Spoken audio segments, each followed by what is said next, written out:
with it until we got those machines in. But that's what you're assigned once it does come in. And it's supposed to be once a year, put a wax And coating it would be on on the it, and general, that's we supposed to would help give you that. the authority to sign And it for apparently us. it hadn't been done, so, And I have not But, seen anything. yeah, I got it, and you were CC'd on it. When was it? yeah, cause Oh, it it's been 3-4 days ago. takes a You special might have to technique. search for it. Gordon Kane? And Yes, sir. Doug and The I yellow have house, not- here we go. It's from Yellow House, but now Gordon Payne, is from the Yeah, which financial one? Yeah. part of it. Okay. But yeah, especially. Yeah. I can send that to you. That was. Like, I something.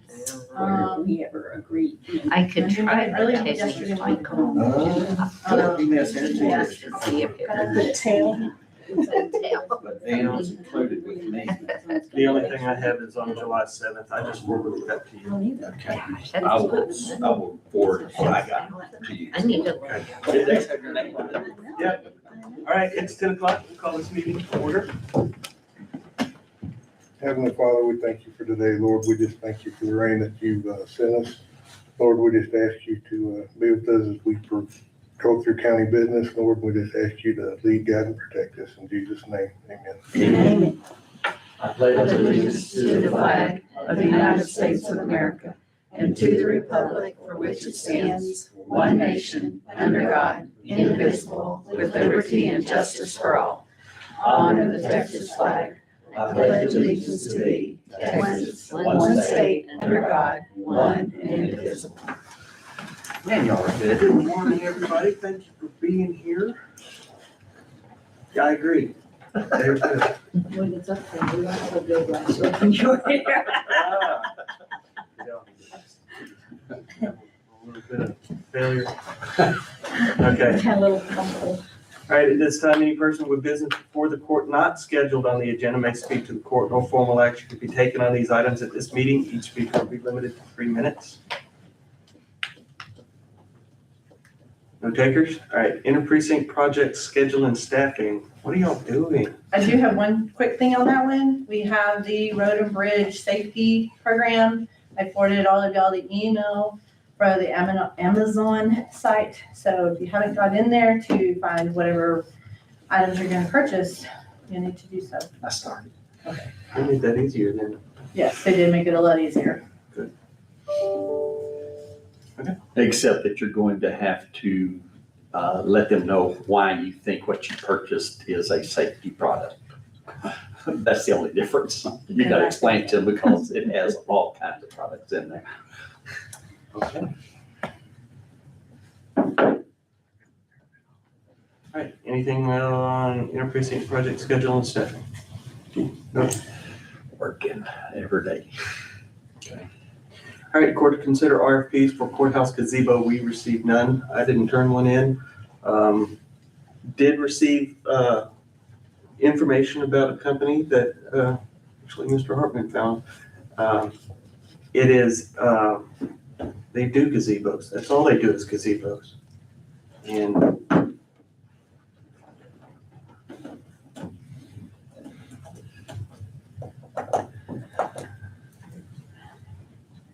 as a matter of fact, that's their name, Gazebo and Pergola Factory.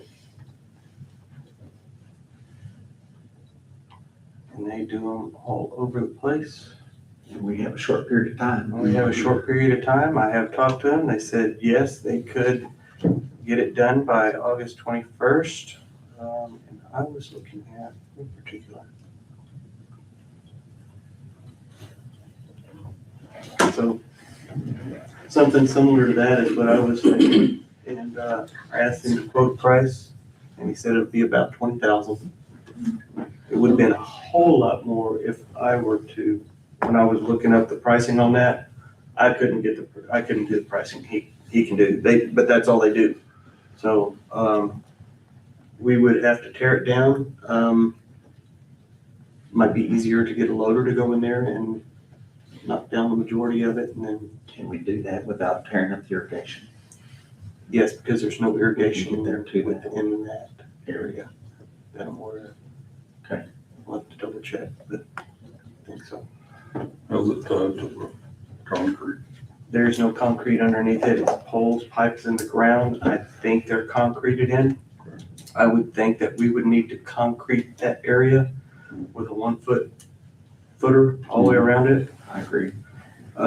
You're looking at, between 7 and 10,000 to do that.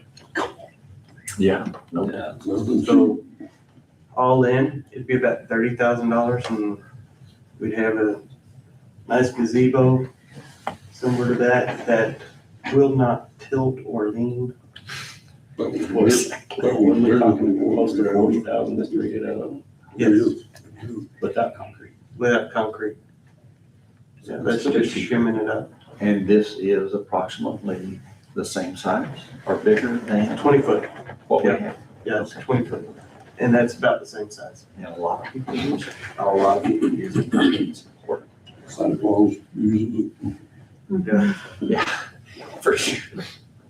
I'll make a motion that we purchase the gazebo that the judge has found and Mike Harden has found for us to utilize, and also we need to go out for bids for cement, or has this come with it? It It's doesn't not, it's come below with cement. 100,000. Yeah, it's below 100,000. We wouldn't have to go out for bids. We would just have to find somebody. Okay. Where are we gonna get the money? Fund 29 that we talked about? I'm assuming so. It would be out of courthouse renovations in Fund 29. There's currently funds budgeted in that line for renovation. There was for work, something on the courthouse. I think it was from when we were looking at the, Yeah, part of it is for the Komatsu. yes. So So there's funds in there that have been budgeted and we haven't been used yet. So I think we budgeted 300,000 in there. that's right, yeah. So it would come out of that line that's budgeted. So part of it was the master plan and the rest of it was for if we proceeded with the grant. Yeah, that was our first, the portion next, of it. yeah. But since we're not proceeding with the grant, And so is there a signature needed from you? not that I'm aware of. Okay. So that's my motion. All in favor? All right. I will email him today and tell him.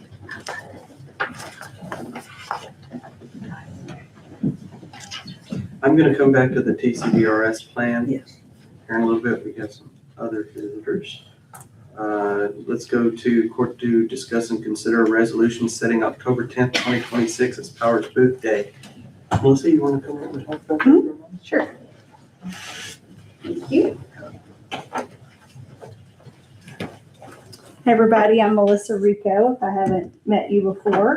I'm representing the Smithsonian Museum on Main Street Exhibit Committee, who's bringing that to our town.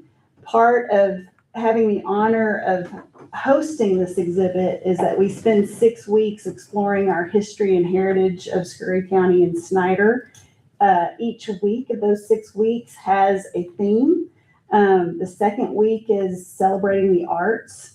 So we are currently doing a documentary based on Powers Booth, which I assume y'all all know who Powers Booth is. Mhm. And historically, I think promises have been made to his widow Pam Booth about either naming a street, a boulevard, something after him. And that's really hard to do without everyone changing their addresses. So I feel like this is something symbolic that we could honor and offer the family. October 10th, we will be doing the Boomer reunion. This is Power's 60th high school reunion. We'll be showing a documentary that we're currently making right now at the high school. There's other things that we want to do on that, and it would be so nice if we declared it Powers Booth Day for all the events we have going on. He is definitely the most awarded Hollywood star that we have from here. There are others that have been nominated for Emmys. And, He actually won one. yeah, he did. Yeah. He did. So I wonder what we're going to do with these other guys that have done, like Brad Mall, or even. I'm happy to keep coming back and asking for Brad Mall Day, Very Tough Day, all the days that we need, but this year we'll be focusing on Powers. And I think it's overdue. He definitely received an Emmy, and he is from here, so only. Good job. Like most of them, with name October 10th, Powers Booth Day. Second. Do y'all want me to go over the resolution? Yeah, you need to read it. Okay. Oh, do you really? All right, let's see if I can do this without tripping too hard. A resolution of the Commissioners Court of Scurry County, Texas, proclaiming October 10th, 2026 as Powers Booth Day in Scurry County and honoring the life, legacy, and achievements of Powers Allen Booth. Whereas Powers Allen Booth was born in Snyder, Scurry County, Texas, and was raised in the Snyder community, where he attended Snyder High School and to develop the values that would guide him throughout his life. Whereas Powers Booth became one of America's most respected and accomplished actors, earning national and international recognition through a distinguished career in film, television, and theater spanning more than 4 decades. Whereas among his many accomplishments, Mr. Booth received a Primetime Emmy Award and appeared in numerous acclaimed productions, bringing distinction to his hometown and serving as a source of pride for the citizens of Scurry County. Whereas despite achieving success on the national stage, Powers Booth remained proud of his West Texas roots and frequently exemplified the values of hard work, integrity, perseverance, and community associated with Snyder and Scurry County. Whereas Powers Booth served as an inspiration for generations of Scurry County residents, demonstrating that individuals from rural West Texas can achieve excellence while remaining faithful to their heritage and hometown values. And whereas the Commissioners Court of Scurry County finds it fitting and proper to recognize the extraordinary contributions and enduring legacy of Powers Booth and to celebrate his connection to the citizens of Scurry County. Now therefore be it resolved by the Commissioners Court of Scurry County, Texas, that October 10th, 2026 is hereby proclaimed Powers Booth Day in Scurry County, Texas. The citizens of Scurry County are encouraged to reflect upon and celebrate the achievements, character, and legacy of Powers Booth, whose life brought distinction and honor to Snyder and Scurry County. The Commissioners Court expresses its appreciation for the example Mr. Booth set through his dedication, professionalism, and lifelong pride in its West Texas roots. The county clerk is directed to spread this resolution upon the official minutes of the Commissioners Court and provide copies as appropriate. We have a motion and a second. All in favor? That is beautiful, and I thank you all. Thank you. His likeness, whoever did that is amazing. Yes, she's It's great. perfect. She's fabulous. Thank you. Thank you. If I get a copy of this, can you get it to Pam? Absolutely. Is there a chance you might read it on Powers Booth Day to the audience? Okay. Thank you. Thank y'all.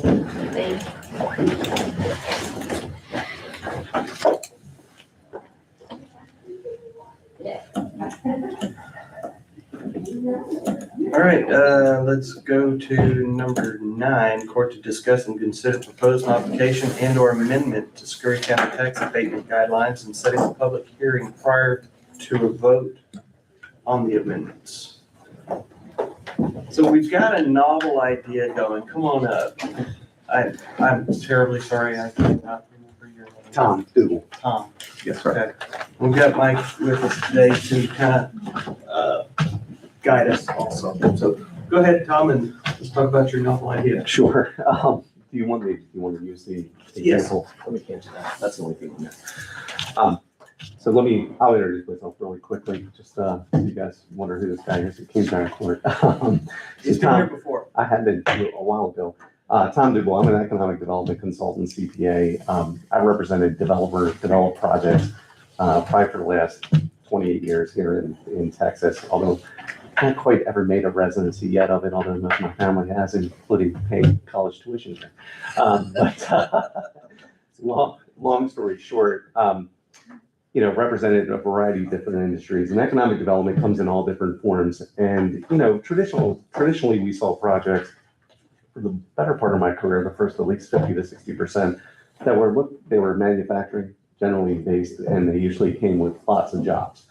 And those projects were easy to review, discern, understand what they were doing. Their return on investments were very short timeframes. They would make their decisions based on their financial modeling within 1 to 5 years at the max.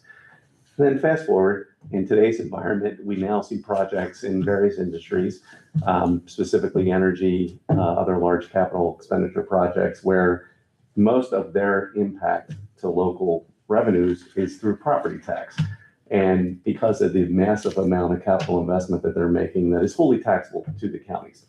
But the challenge that they face, and counties do too, there's two challenges. One, the challenge on the company side is they face a horizon, a financial model that they're making a decision in year one that literally is a 30+ year investment decision.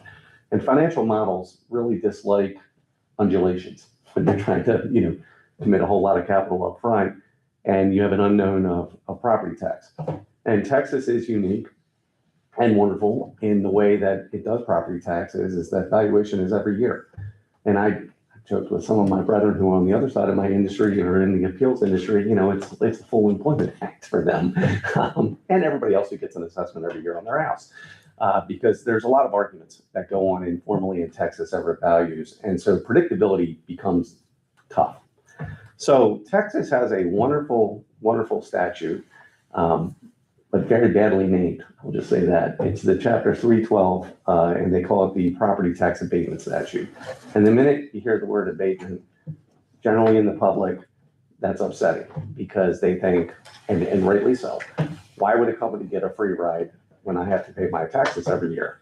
And a little bit more complicated than that, but that is the general sentiment. And so, what is not talked about a lot is, and what has been used, and here's the benefit to the county. These agreements can be structured in such a way that, yes, it takes, what it basically does is it takes the asset off the tax rolls. It doesn't go through the tax worksheet for a period of up to 10 years. But what counties can do, and they should do, is they can utilize these agreements to induce a payment in lieu of taxes in a number of different ways. A payment, and the one we're going to talk about, I'll get to specifically today, but that is a very broad definition. A payment in lieu of taxes that can be coupled with the Chapter 312 is fully open to discretion. It can be at any derived amount that both sides agree to. It is that open-ended of a contract, which is a positive. Additionally, and here's the part, I'm not negotiating against myself because I usually represent private industry, but counties in Texas, there's a sacred rights of property rights in Texas, which, I don't think anybody ever wants to give up. I don't think that there's a county out there that wants to give the state legislature full control over their property rights. Much like you've seen in some cities, there's a lot of arguments going on right now, and, there's attorney general opinions on moratoriums, bans, et cetera. It's really not necessary. What counties do have is these agreements can be used, they're very broad. So it can be part community benefits. If a project has a certain geographical issue or challenge, there are plenty of terms that can be agreed upon in those agreements that are beneficial to the county, the company, and of course, obviously the neighbors and the citizens.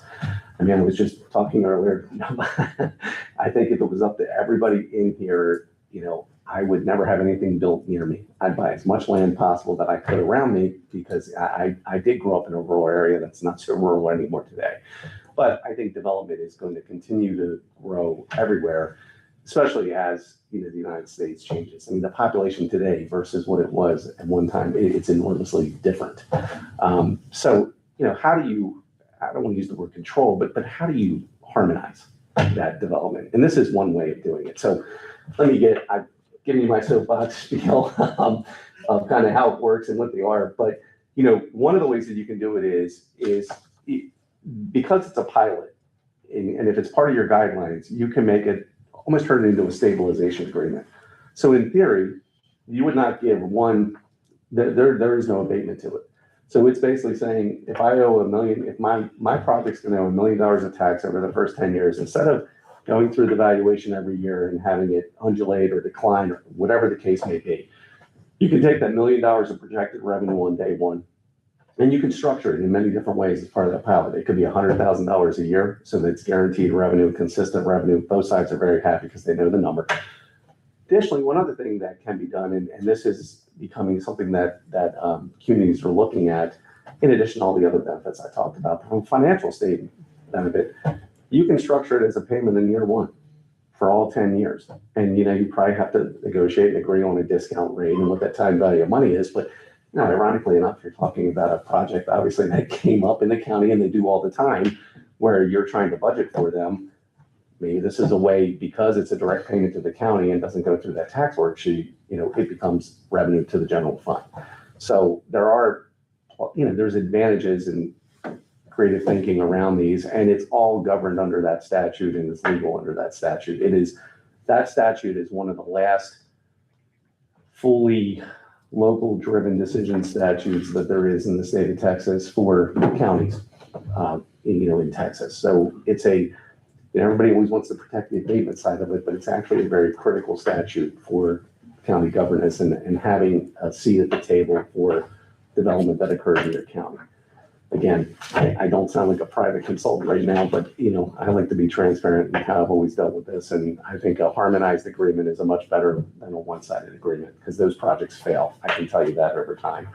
But anyways, I put an example up here just to kind of show how the secrets of Texas personal property tax is valued and put together. And this example is for a standalone battery energy storage project. So typically those are they're standalone projects. They're on a very small footprint. I always call them a whole lot of capital expenditure, a whole lot of taxable expenditure on a postage stamp of property. They use very little property, but they put an intensive amount of investment. And in this case, you're looking at one probably on the smaller side, that's originally valued at about 3.4 million. Actually, usually round a little bit better here, but we'll go with the exact. And then you can see as you bring that down, what that estimated property tax would be, in that first year. And that's according to Texas valuation statutes.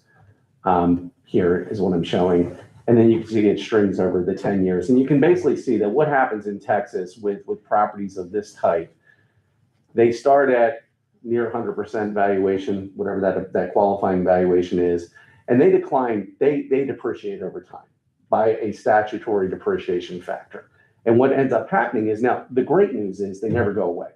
In year 11 through whenever they're taken out of service, they're always at 20% of whatever that original cost valuation is. So they will always pay tax. They are never not a taxpayer. And when you're dealing with larger numbers to begin with, because you could substitute a $100 million project here, $200 million project. You're still always going to have that 20% revenue after everything's said and done in that first 10 years, because it never goes away. But the options at the bottom show you that through the use of a pilot, you'll obtain the same amount of revenue by flatlining it. So there's guaranteed revenue. That's the stabilization option. And the other option is, like I was saying earlier, is you could have a payment in year 1, you could have a payment in year 1, 5, and 10. You can do whatever you want. And, taking the bird in hand, like I said, I've shown a 10% discount rate here for purposes of making easy math. But, if you wanted the payment up front and it worked with the project, you can maximize that revenue in year 1. So at the end of the day, unfortunately, this is only for the county rate and any rates that the county controls. So most of the time, if you have a road and bridge rate, it's not going to be included in here or in any kind of thing, because it's directly specifically for road and bridges or any kind of special purpose rates. But the county's general rates, that's what the statute can control. It does not affect the school rate or any other designations. Now, other board designations that have the ability to use 312, like typically community college or hospital districts or those, they can also adopt something similar should they so choose. What you can't adopt this is the legislature took away the power of the school systems from being able to, and it's kind of interesting how that worked. If you talk to most school superintendents, they would rather have the Chapter 313 because it actually produced more revenue directly to the school, unfortunately, than taking it away did. Now, I will tell you, these projects still benefit schools greatly, even with potential Robin Hood effects and the fact that they raise the bonding and they raise the ability to service the debt interest on a bond. So there's still positive impacts to the schools, but I think you have to look at it as, that this provides more of a direct impact. And unfortunately, they can't do that anymore. So what's interesting to me, this is a great example of what abatements do as they devalue. So you start out a $19,606 payment on 3.4 million in the first year. You look at year 10, when it's depreciated 80%, 79%, you're looking at 3,731. And if you do those 200 and 400 and 500 million dollar projects, those numbers are bigger, but they decrease the same way. So this project is smaller than our minimum on the abatement guidelines. But a one-time up, the way we're talking about, we're talking about today is this 10,798 would be one payment for 10 years. That's 100% of the tax on that. If you spread that out over 10 years, you're still getting 100% of the tax, unlike the other ones where we might get 60 or 70% on the other abatements that we've done in the past. We're also looking at a one-time payment with a 10% decrease in that total, which that total is over here, $107,979. If we did a one-time payment, not spread out over 10 years, it's a one-time payment, 10%, we get $75,247 up front. And they don't have to worry about making another tax payment. We don't have to worry about where we're gonna put it the next 9 years, how we're gonna use it the next 9 years. It's just a one-time payment. On a small scale project like this, 75,000 is, it just makes sense to do something like that to me, even on a big project, but. As you say, and this is a representative of what they call the 9.9s in the state of Texas on the energy grid. You're probably going to see a lot more 9.9s filter in over time than you're going to see, some of the massive storage projects, because the 9.9s are built directly for the grids that they're being put on. And there is again, I represent energy development. I'm not an energy expert in any ways, but I have seen a growing trend of these types of projects, and they face the same challenges that every project does. They still are making in batteries case, it's usually a 20 to 25 year commitment. And the good news is the industry has stabilized somewhat, over time, but they're still, like any other project, they have to go through the delineation of, they're for-profit projects, right? Just like, when you're looking at this, the county's got to look, it's got to be a benefit to the county. I have a question. On our current abatements, they pay one rate for 5 years, and then the next 5 years, they pay an increased rate. So is this after that ends? Or would this completely replace that? Because the rate that they pay currently is based on the estimated, Megawatts. yes, times whatever was agreed in the abatement. And that payment is the same for 5 years, and then it increases from 6 to 10. So can you explain a little bit of the difference that? Because I just want to make sure that I'm grasping fully. I understand this completely, but from the difference of this and that. So one thing to note is that, one thing I should say here is this also stabilizes the property tax rate. So you're agreeing at what should be, if it's trending down, you're agreeing at a higher rate in year one. So it actually protects the county from that and it protects the appeals. However, now when you're looking at a per megawatt rates are, at the end of the day, they are discretionary rates. They're something that somebody has calculated. They're really not based, they're not based in valuation. So somebody could take their books and their costs and they could say, this is what my true valuation is, and they can argue that. Whereas over the last 10 years, per megawatt rates have been used for a lot of reasons for these types of agreements with large projects. They've been used, although I question sometimes how really valued they are, or how true they are. For example, if, a per megawatt rate, somebody at some time equated it to the valuation of a project. And they came up and they said, well, batteries cost $1,000 a megawatt, to put in for the nameplate capacity. And you get into a little bit of an issue with batteries because they're megawatts per hour. They're not a solar farm that is a megawatt, and there is a conversion there that can get confusing. So I'm not sure I can answer your question, about how it equates to that. But I can tell you that per megawatt rates, I've seen them be less and less used in recent time due to the changing of the actual market.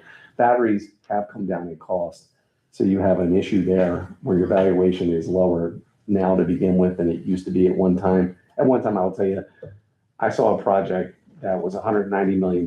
It came down 50 million by the time it got built. It only cost 140 million, and that wasn't even all taxable. It just, that's how much the battery cost decreased between 3 years of delineating it.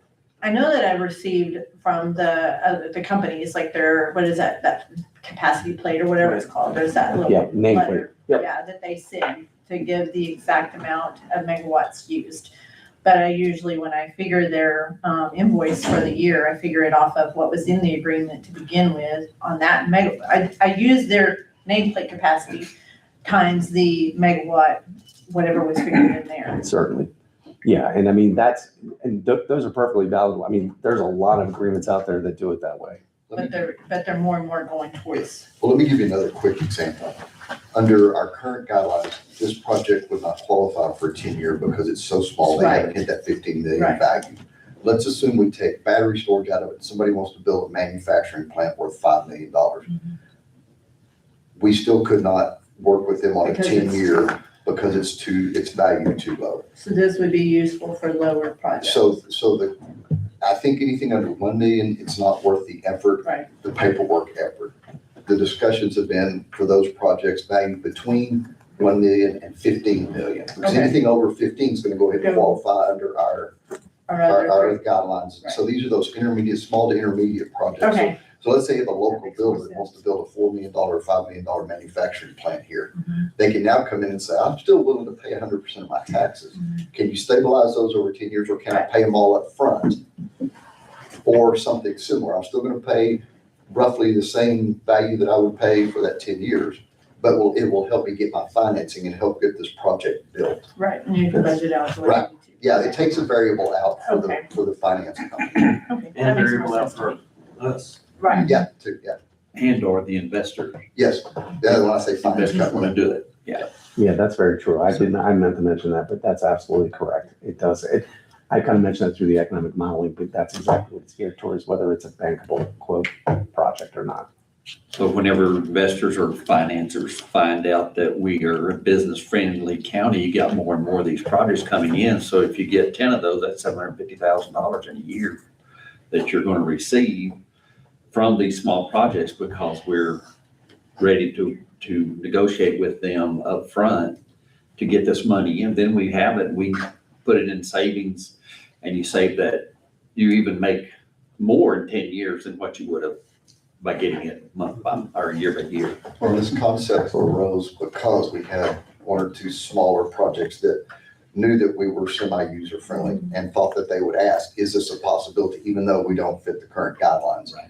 And the only way we can do that, if you guys want to, would be to amend those guidelines. So well, this makes much more sense to me. I was just wondering, like, why would we do that if we have this? But if it's for the smaller, the 1 to 15, that makes a lot more sense.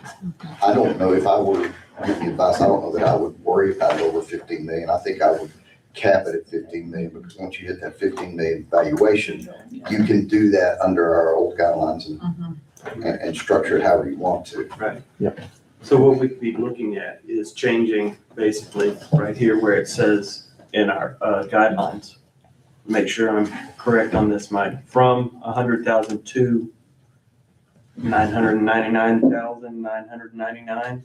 And then on the next, that would be for the 4-year abatement. Let me see if I can pull this up so you can I see. think, Judge, the easier way to do that would be leave this schedule, because these are just talking about abatements, and just add another page to Exhibit A or Schedule A, whatever we call this, Exhibit A, that talks about specifically projects from $1 million to 15 million, and set out some of those terms that I've already drafted and that Tammy, his cohort, has already drafted, and give us an either/or approach for projects between those Okay. numbers. Like an exhibit A, then Yes, one.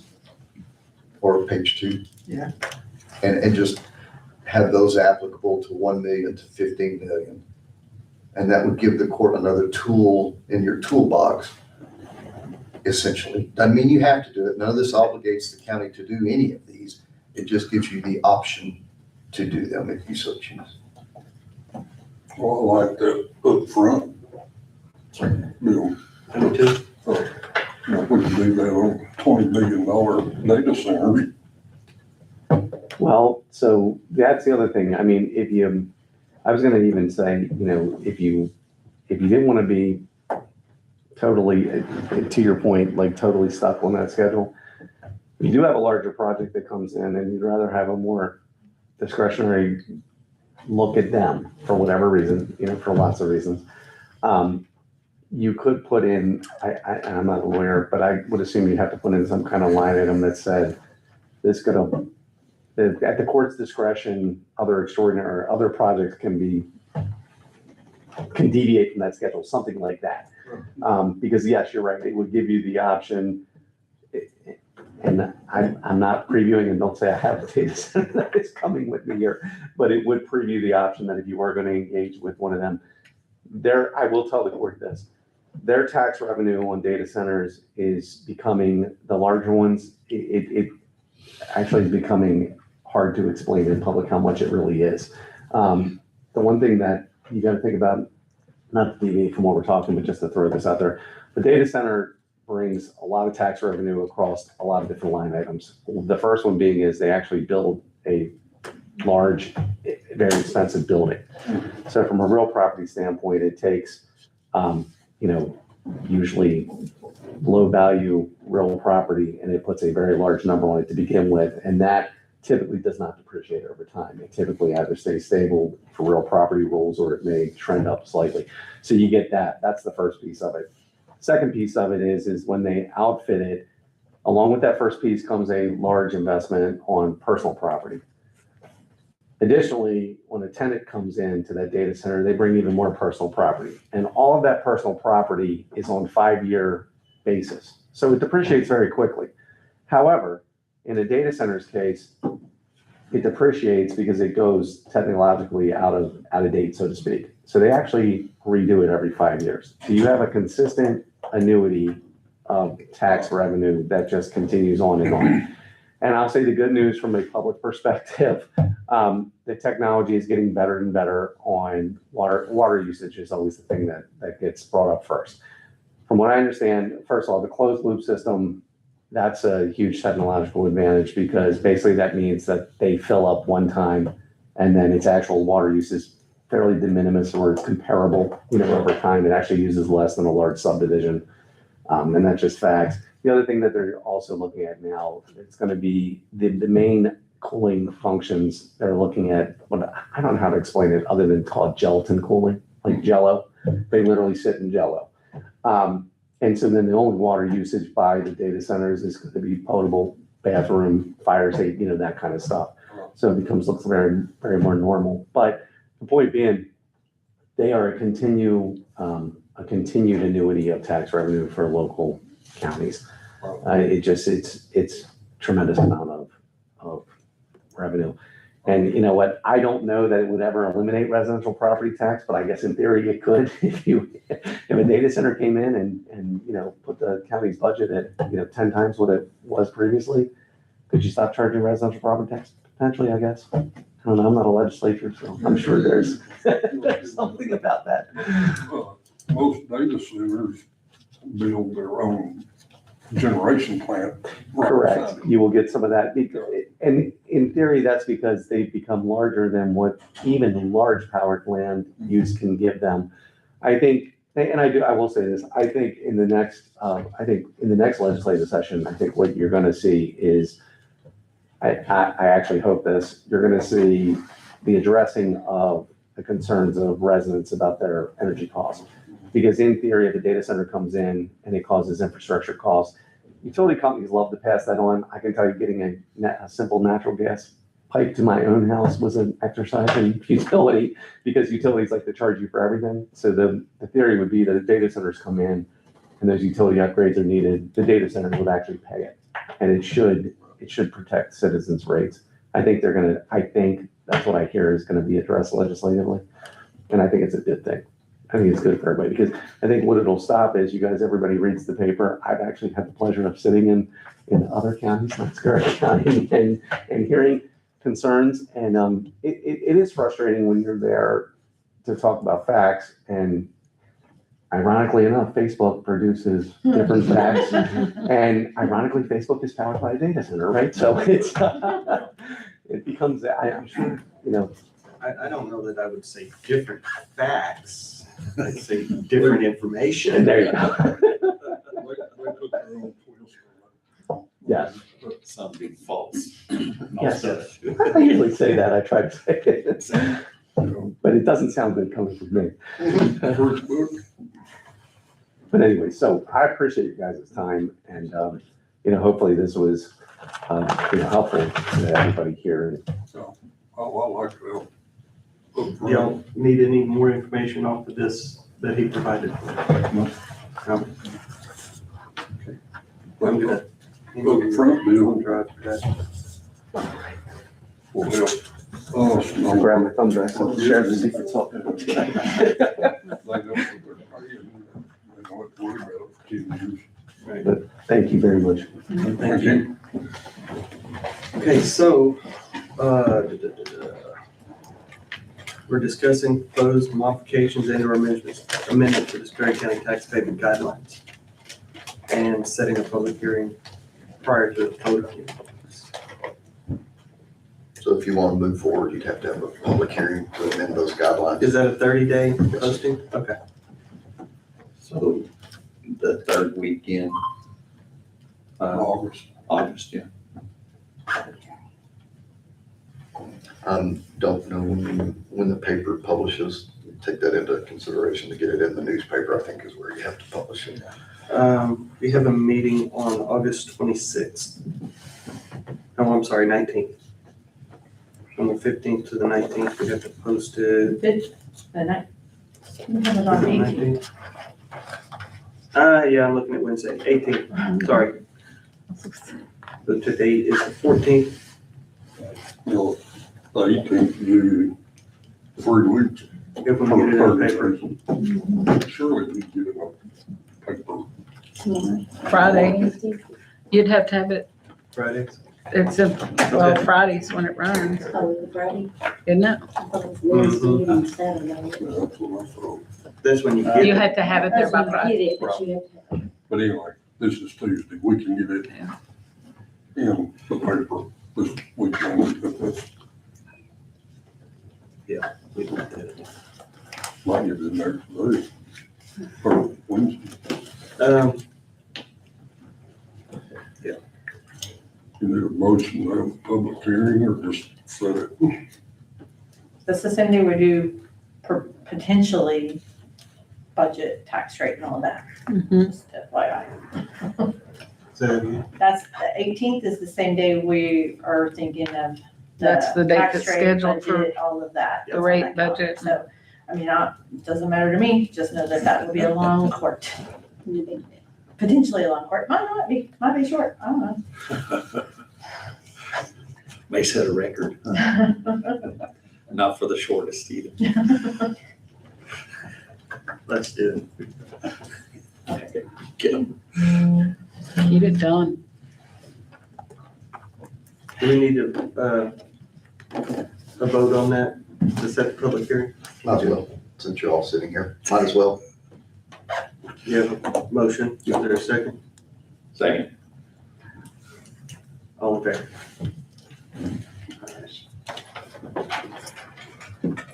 Thanks again. Thank you, I appreciate you being here. Thank you again, it was nice meeting you. You do. And at that time, if you guys want to think about it, we can customize it a little bit more if you don't like the 1 to 15 million or whatever you'll be thinking about it. I know you got hit cold with it today, but Right. we can discuss other options at that time too. That's a good place to start, I think so. especially, I don't know if you could do it on data centers, but they're out there on Cavender. And, on the west end of Cavender Road, where it hits the block line, they're taking core samples of all that, which is right in there somewhere where they're supposed to build it. They're taking course actions. Well, Well, and if, just another aside before we leave this topic.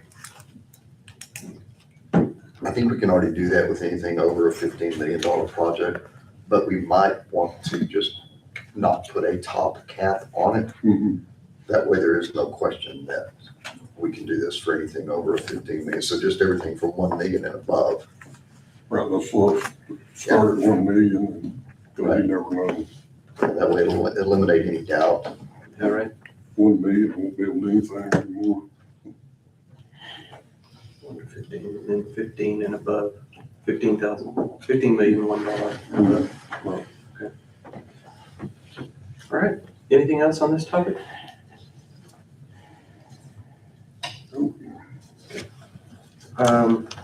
Let's real quick, court discussion, consider placing HB 3000 funds in the EMS tax class account. Jason is not here, so I'll just go over this. This is the funds that we certified last week, the 350,000 for the rural ambulance. We did get clarification, funds cannot be spent retro, so like the ambulance that he is actually at, he went to today to go and inspect or something, I don't know. Went to go check it out. It's the one that y'all had approved for him to order 2 or 3 years 2 ago. or 3 years ago. This is how far out they are on ambulances. That one we had thought we were gonna be able to use these funds for that, but they clarified cannot use those funds for that. We're gonna see if we can put these in the Texas class account to allow him to get interest until he can get one going for these funds. And then it will likely be a 2 to 3 year leeway as well, because that's been that far out on, y'all know, because the equipment, so. But So, we have to allocate those funds this year before end of Yes. year. Yes, we have to have them obligated. because you can't use it, if I understand you right, on the one he's already ordered. Right, no, It has to be after the funds are received. yes, anything forward. So if he can make an obligation from last week on, once they certified it, he can bring it to the court and get it approved to the court for a new ambulance. I believe he is already looking into it. And he will be bringing, once he gets the information on that, he'll bring it to the court to have it obligated. But those funds will still be held in Texas class because we will not pay for that until we actually get it, but it has to be obligated already, but before the end of this year for this grant. We need a motion that says That he can place the funds in Texas class That EMS. we certify the revenue first. We certified it last week. Okay. If we place the funds from EMS into Texas class. The HB 3000 funds into Texas class. All right, so there's a motion. Is there a second? Don't make me say it. Second. All in favor? All right. Court discuss and consider possible changes to the TCDRS plan. All right, so,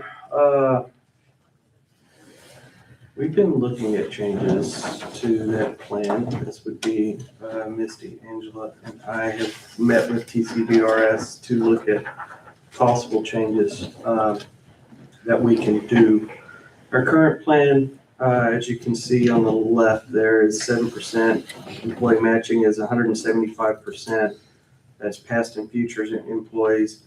Prior service credit of 135%. Age 60 vesting, 5 years of service. Rule of 80 years, total age plus service. Or at any age, 30 years of service. Optional benefits, no lump sum, no partial lump sum at retirement. Group term life, none. COLA, there hadn't been one since 2009. Mhm. And that's the only one they have ever received. The only one they've ever received. Our elected rate is 10.44, which means That's what we pay into it, match it with for each employee. our accrued liability is 73 million. Actuarially value of assets is 70 million. Unfunded or overfunded, I believe it's overfunded, right? 2,791,653, and that's funded ratio of 96.2, which they said is very good. Mhm. So anything under, It was under 85. under 85, you need to Was, be they were concerned. like, but we stay in the 90s, they said that's excellent. So,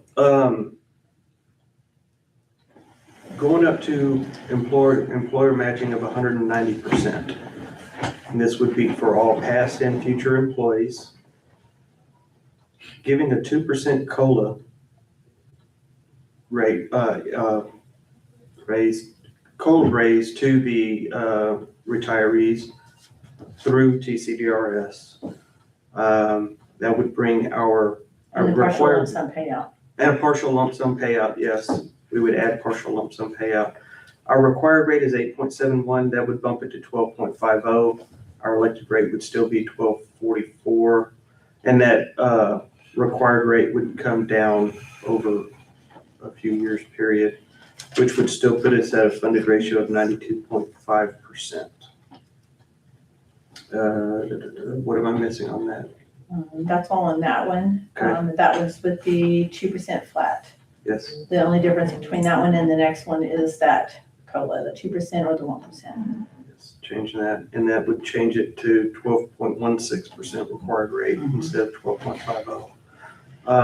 Something else to consider is our rule of, I don't know if we can change that or not. We can, but once we go down, we can never go back up. So if we did that to 75 instead of 80. We already changed We our. didn't put that in there to try the rate Yeah, to we see if it didn't. would change anything on that.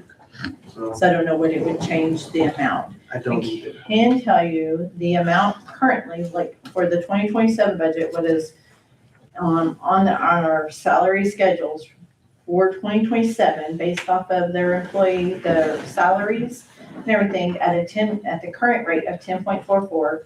The total amount for the TCDRS for the year is $1,347,765.47.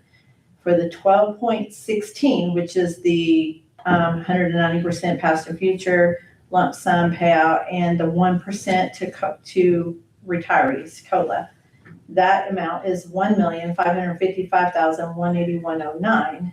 And then the 12.5%, which is the 2%, everything the same but the 2%, it's $1,577,846.84. So the differences are between the 1044 and the 12.5 is $230,081.37 annually. Between the 10.44 and the 12.16, it's $207,415.62 annually. And then just from the 1044 from last year to this, for the 26 to 27, is $126,158.66 difference. So it's, I mean, those are the changes in that. That was clear as mud. So approximately 10% between the 12.5 and the 12.1. Right. You know, And these that's guys have, definite increase in the amount that the retiree would see. And again, there was only one COLA. It was in 2009. They have never received a COLA since then, before then or since then. I definitely think we ought to do the 2% for our retirees. It's been a long time and they have definitely lost value. Okay. So, as far as that lump sum payment, does the budget look good enough? We can do that? It's out of your retirement, so yeah, I mean, yeah. It comes out of Yes. you, so it's just an option for the retiree that they could get that out of what they've already. And she said the way that works In is when you go to retire, Mhm. there's a checkbox that says, I want a partial lump sum. Okay. That is the only time you can get a partial lump sum is when you were signing up to retire. Right. It can't- Currently, we don't have that option. Right, we don't have that option. No. Where if you retire and then come back and say, I need some cash, I'm gonna get it out of my retirement, you can't do it. Can't do it. You've gotta do it when you retire. You want to just remember that those funds still receive 7% for as long as they don't take that money out. Right. And most people retire in poverty. That's just a known fact across the country. And if you, I mean, I like for people to be able to do whatever they want to. We've had people that have absolutely retired, but just to take that money, their money, they don't get the county's money. Right. They just get their money.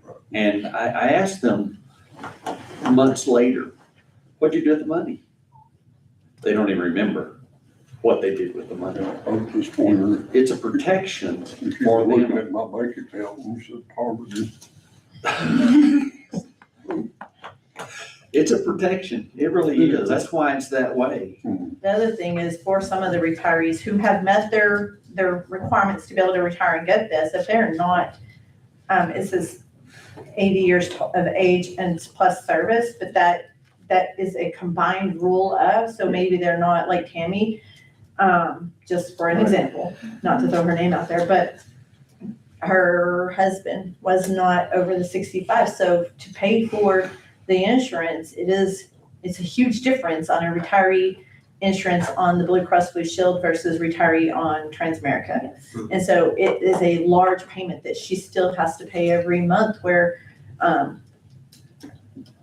this might be a little bit more helpful for somebody in that position where they're ready to retire, or for whatever reason they have to retire, and this would help pay their. And TAC now has that if your spouse, like say you are the employee and you retire, but your spouse is 65, but you're not, he has to wait until you reach 65 now to go on our retiree insurance. So that, like she said, that is a huge cost between what we pay for retiree insurance versus what the Blue Cross Blue Shield side of it is through TAC. Example is there's a person who pays $1,689 a month for a husband and wife on Blue Cross Blue Shield who's retired, versus they would pay $454.72 a month on Transamerica. It's a large difference Yes. when you retire. So So this lump sum, is it like the city one? Do you have different like tiers? Like you can take 75%, you do 50%, or? she didn't. She She Other did details not, about but that. I know that you have the option to take, I guess, everything that you withdraw because it's your money. You don't get the match. Right. Or whatever when you take it. You just take your money. Right. But you can only take a portion of it. She didn't specify what portion that was. So you can take yours and then you can still get a littler check if you choose to. And I think, I'm not positive about this, so I think if we select a partial lump sum, I think it's something that changes in the dashboard where, when you can go in and you can estimate your retirement at that time. I think that there's a thing that will pop up in there where you could start figuring that as well. Right. Because it's an option that then becomes available. It's not an option currently because we don't allow it. But I believe, I'm not 100% positive on that. But I mean, that would just make sense to me, that would become an option so that people could look and see, if I retired now and I want a partial lump sum, this is what I could do. And this is how much I have left. Right. Yeah. And this would be What my my pay- payout to Yeah. myself or to my husband or spouse or whatever. so currently we don't have the lump sum payout, correct? Correct. And that's what. I don't think we've made changes to TC address in We have not. Or- Since a very long time. What was on the 80 years, plus the years of service, or the moving it, what y'all said, you said 75. You could lower it to 75, but we did not get into what the cost would be on that, the change of cost. 'Cause there's a way we can go into there and put in, like, plug in, that's where we're able to do this, to see the options. I didn't mess with the rule of options. Did you mess with it? I did not. That's, yeah. I mean, we can if that is something that you, want us to come back with, go lower, but once like to we see go it. lower, Right. You we cannot go back. cannot ever go up. They only allow us to decrease, we can never increase, because, it is retirement, so you can't just go from 5 to 7 years, back and forth. So once we're down, we are down. So, but we can look into that Can, for the next board, actually, Ellie. can we just look into that? Mhm. Can we, if court decides to make the change we're talking about Mhm. on the lump sum, can that be brought back later? The lump sum, yes, now that you can choose to, Right, no, if we do the lump sum now Mhm. and then change the to 75, what Jeff's talking They about. change it on some. oh, You you wanna like, change the lump sum at a later date, I think. You Right. can't I think he's change the asking if you whole can change if we can make the changes we're discussing today and come back and make the change from rule of 80 to 75 later. yes. That's what I'm asking. We could, there's no hurry in this, we need this for budget purposes. The deadline for this is, what did she say? December. Yeah, so we have time on this, the reason we're talking about it now is because of putting it into the different spreadsheets to see what I did all the numbers to see, So if y'all can do it by the next court, Mhm. then we can just do both of them in one time. Right. Yes. Okay. Yeah, that sounds good, because for budget, as you said. And you wanna go down to, do you 75. 75?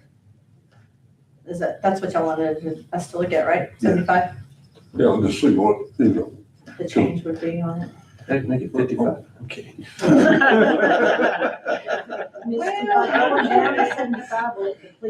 We'll be friends. Because more people will be able to qualify. We, I will get with her, but yes, because other people will, so, but our It will- rates, It will raise the rate cost of it. yes, Anyway, y'all get the numbers that we're talking about, as Jeff said, for the next court, so we, 30 years of service period. because we need that information, and y'all need it for the budget, yes, so. Well, if you're gonna look at that, you might as well look at what the city of Snyder and Cogdill does. They're at 2.5. Did city go to 2.5? I know they were at 2 for. That's what I've been told now, whether that's true or not. But I think Cogdill is, and I think the city is. But something to, because if you're gonna help somebody retire, there you go. And I think We've given been as many we've been options 1.75 ever since I've been here. we can't go, we did look at the matching, we went up to as 2. and Oh, it changes it. it dramatically, Changes it a lot. because we haven't Yeah, done goes up to, anything like, with our stuff. 16, For there so long. was one that we Yeah. did, it was 14 point something percent, another scenario was 16 point something Yeah. percent. So it does, It affects it. yeah, I think if we make gradual changes. Yeah. from going from nothing at all ever in a long time to, Exactly. Yeah. And going up incrementally is the best way to do any of that, Yeah. of course. That draws less attention, if you make a big change, Oh, my goodness, you can't afford it no, to make a big one.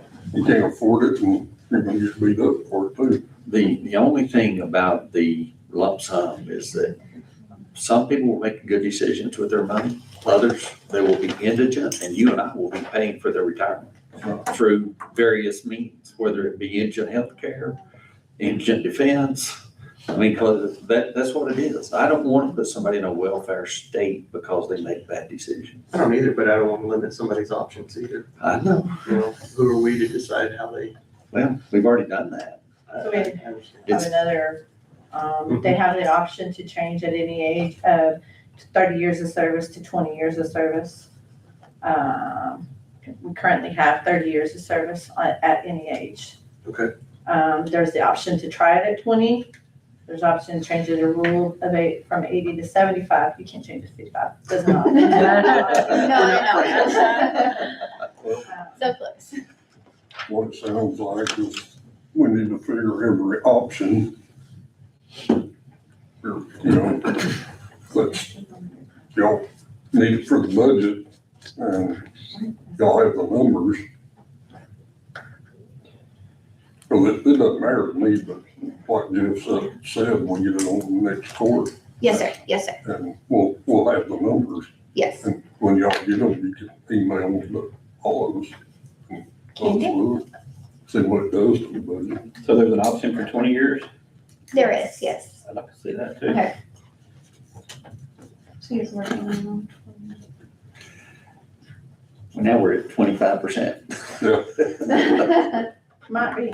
You go Actually, did I miss something? Cause that is, you go COLA, 20 years, but doesn't 20, that 75? bring in more Yeah. people? Oh, Yeah. We're gonna start pulling your money out quick. Okay, let me do Yeah. something, because I feel like this isn't right. It says 10.77. I mean, it's like it Well, actually it's- went down. With the 190 and It shouldn't change it much, because you're Because you taking, have less. well, you're taking money and plugging it into an actuarial table. Yeah. You're just shortening the term, so Right, instead of adding longer services. yeah, it shouldn't, so it shouldn't change So it much. brought it down to 10.77, but so let us run some scenarios and we'll send them out. Like in that sheet, kind of. I have a for the question. next board. On the employer matching, it said it's like from 175 to 190.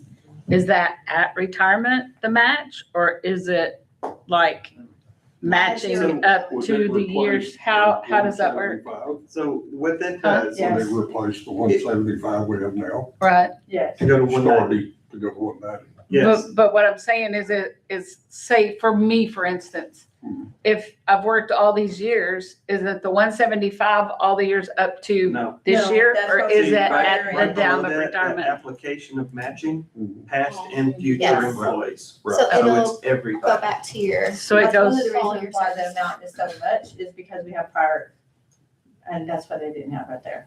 That- And that's gonna affect the budget But greatly it didn't let me change it. to do that. I just wondered if it starts at a certain date or if it's at the date of retirement, the matches. Well, No, this Whatever. is going to It's go It's from. retroactive. it's retroactive, like it's always Gotcha. been. So what those that have been here for a very long time, that would cost. Yes. But But anyway. we might leave it. Y'all might can get If we rid of it. have. Stop now. I vote no. And it's like, Anyway, if y'all can get the numbers, we can put it on the Yeah. agenda. for On the next quarter. employee, on the employer matching, do you want them to do anything other than 190 or leave it at 190? Well, I'd like to see the two. Yeah. I mean, you actually, while you're looking. Yeah, I mean. It ain't gonna hurt nothing to figure it. Doesn't cost a thing to figure, You just a little thing. So that's figuring we need, and they need it for the budget, and what it's gonna do retroactive, that's gonna be a chunk. It's spread out. yeah. Yeah, so like we've already had an increase of 126,000 from 26 to 27. Hmm. And then to make these changes, say it's the first option there, it's an additional 230,000 a year. Right. For each year, and then it drops as it goes Right. along, Okay. because it's paying it off. It's kind of like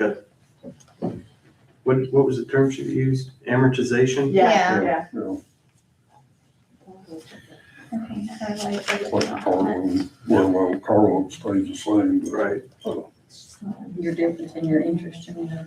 rather if you It's have, like a if home you loan. have variable rates, well, I don't know about anybody to do that. When taking the lump sum, a percentage, that comes only out of that contributed by the employee, or it comes from both if you reach that age? If you reach that age, it is from From both. both, because you have You done reach your the time age. in service, and Gotcha. yes, so, but you're just taking it out of kind of like this is your total retirement account, and I'm gonna take $10,000. But tax gonna limit that amount, Yes, But if you so don't it doesn't match go off the the age, schedules, the Yes. actuarial if schedules. you do it before it matches, it's it's only what only yours. you, what Put you in. put in it. correct. That's what I like about Social Security, is that you can't get it all at one time. No, the government gets it. Yeah. If you die early, they get it. If you die longer, if you're healthy throughout your life, for a long period of time, then you get a lot of it. But this retirement doesn't last your entire, if you live very long, you will spend this money without taking the money up front. Right. It is not a long-term thing, and once you pass away, it's gone. Right. That's what's kept this thing solvent. is because people usually pass away early. Right. And when they pass away early, it stays there, the county match does, in that fund, and that's why it stays so. Well, we Or you have somebody that just retires because they want that money. I've seen them do it right here, lots of times. And they retire and they get their money, and then the county match stays because they haven't met that 80 or 75 or whatever you want to call it. And so it stays, and that's what's helped us. That's the reason that we are not defunct like so many of these other teacher retirements and all these other funds, because that's the way it has worked. Well, we keep an eye on you to make sure you don't try to kill any of us. So we can keep it solvent. You wouldn't believe the hundreds of people that I've talked to that are retired from oil field companies and got $300,000 to $500,000, and within 3 to 4 years, they're bankrupt.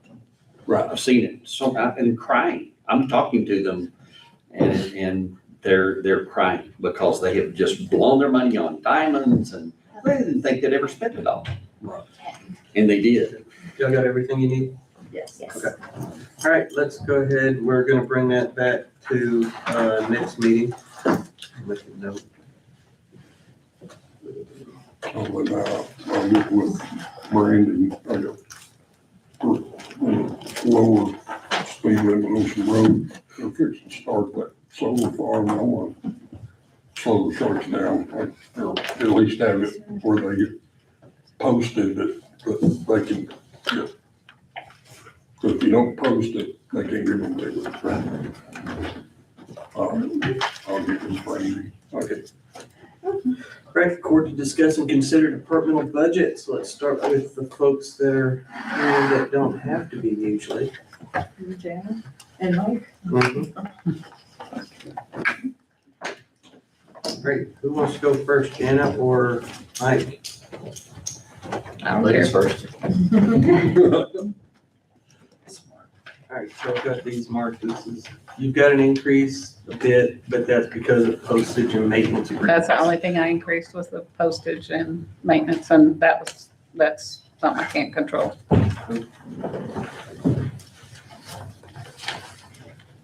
How deep do y'all want to dive into her? Easy enough. Yeah. Thanks, Jan. Yeah, yeah. I need to have this up and ready so that when I get here.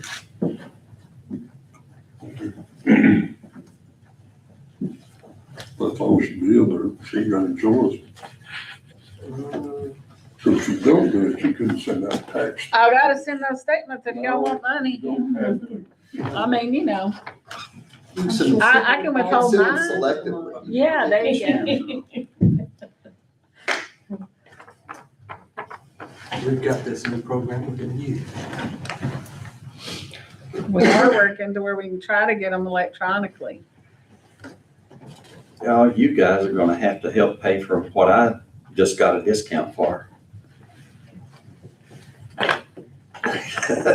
What, 65? 55. Just turning 65? Yeah. I'll be 61, I got one more time. Yeah, Dennis is almost there. Yeah, all you gotta say is thank you very much. Yep. The legislature is gonna help you out though. Just wait until this next legislative session.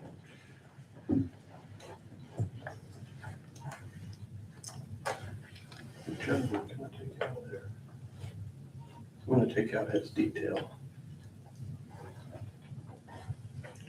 I don't think any of these have detail. I'll take out budget adjustments.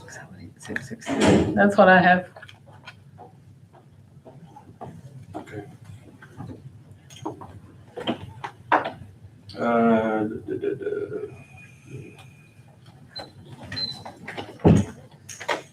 You can see maintenance agreements went from 59 to 63. And postage went from 34 to 36. And the rest of the increases are gonna be on salary and benefits, which there is a 2.5% COLA, correct? Yes. From 2025, we follow the Fed on that. 2.5 or 2.8? 2.8. 2.8. It is 2.8. And then, sorry, my mind was on thinking about the TCDRS. There will be the increase of whatever the court decides on the TCDRS increase.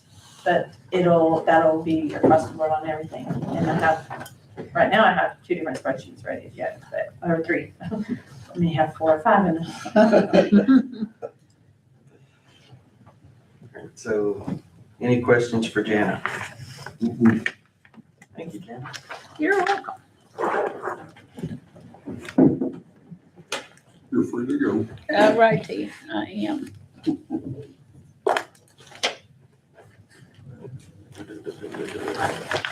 I am. See y'all later. Thank you. Mhm. All right, county attorney. There's some things going on that is a little different here. And it's because of SB 22. So, from 605 to 640,000, it's an increase of 35,000. And you look at it and you wonder what the heck it is, but, like SB 22 increase, prior year and current budget, those are different. The way I have to budget the SB 22 in there is because I put Dennis and Christie as under appointed officials. They're paid by SB 22 money, but I have to track them separately because the other increase there is the one that Alyssa gets as a VAC assistant. So So they you get 175,000 for SB 22 Mhm. top, fully, Right, but it's I have it through the appointed official and the VAC increase, and then the rest is gone to like some of their benefits. Okay. So theirs is a little bit, them and Ben are both because of Right. the way how Ben has Jarrett and John. And then under his SB 22, under the assistant, he's got Glenn. right. So So House Bill 22 pays their salaries. SB 22 pays for Christie and Dennis's salary, and SB 22 pays for Glenn's salary. Okay. They pay kind of like a stipend or something to that effect of Alyssa and Jarrett and John, Okay. knowing that if it ends, those all end. Right. But I have to track them very separately because Mhm. the Texas Comptroller's Office is very picky about what they want for documentation. So the increases are salary and benefits, which is ad valorem, and then the other increases are SB 22, which are not ad valorem. Right. Correct. Sounds good. And we did increase the cell phone, because when Christie came on, it was after we'd already done the budget, so we didn't have a cell phone budgeted for her. So that part did go up slightly, only 600 because of her cell phone allowance. Mike, any? If y'all have any questions, I'll be happy to try and answer them. I know that, I will say we're busy. Yes. I mean, I know y'all see courts on Wednesdays, but that's kind of like the tip of the iceberg. You don't see all the work that goes into getting prepared for that. And Christy being here to help because, as you all know, my civil work has gone up with data centers and tax abatements and everything we're having to do on everything else. So I'm spending a lot more time working on that than I was criminal, and Christy's helped take a lot of that burden off since she's able to handle about half the criminal docket. The other increase on there was the state salary. When we did budget last year, he did not know what the state salary supplement was gonna be for him. We got that afterwards, so there's an increase on there, but that comes from the state. Right. But it does reflect in the total numbers.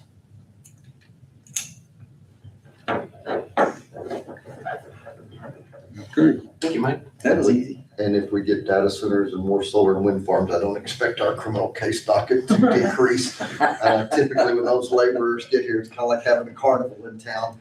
we can almost guarantee the thefts are gonna go up, the DWIs are gonna go up, and Yeah. I almost guarantee. Yeah, but it's money for Scurry County. All right, appreciate it. Thank you, sir. Appreciate y'all getting to me. Absolutely. All right, we'll go ahead and do county judge. So there's a total increase of 14,430. That's salary and benefits, but there's a decrease in salary supplement because the more years you have as county judge, the more the salary supplement. If you have 0 years, your supplement goes down. Increase in medical insurance to cover new judge whole family. Right now, it's not whole family, but it will be just, whenever we have someone new, we do full. We budget for family, it. Budget for Yeah. full family. Right. So, you see there's the decrease in the salary and then the state salary supplement, which doesn't affect our budget, but it goes down. I mean, it affects our budget, but it's not, doesn't affect the ad valorem. I don't think we had any other changes in there. You'll see a difference in, education and training, but I think we went over, Brandy went to some classes this year, so that brought us a little bit over our education and training.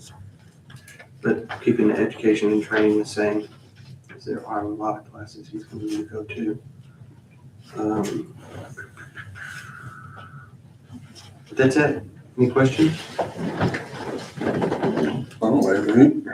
No, sir. Did I hear you right? You said the salary supplement from the state went down? Yes, because of years of service. Yes. Yeah, they changed it when they did, everybody, the attorneys, they also did judges as well, and they included county judges. So there's if you've got 4 years, you get another $4,000. If you've got 8 years, you get another 4 or 5 or something. I don't remember. I think it's $4,000. And that has to be applied for. And And it has to be applied for. You have to show that you're doing Yes, a certain percentage of county court. yes. Or not necessarily county court, just judicial duties. So y'all got county court tomorrow? Right, Commissioners Court.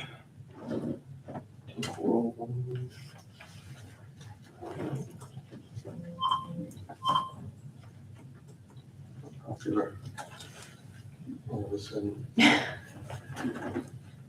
All right, so the total increase was 25,211. That's due to the insurance because I don't know Right. what they're gonna have. Yeah, and that's covering the entire family of 2 commissioners. I don't think y'all made any major changes. Software went up $400. I think I have my education and training, didn't I? Or no, it's the same. It's the same. Yeah, 3,500, I believe what it is.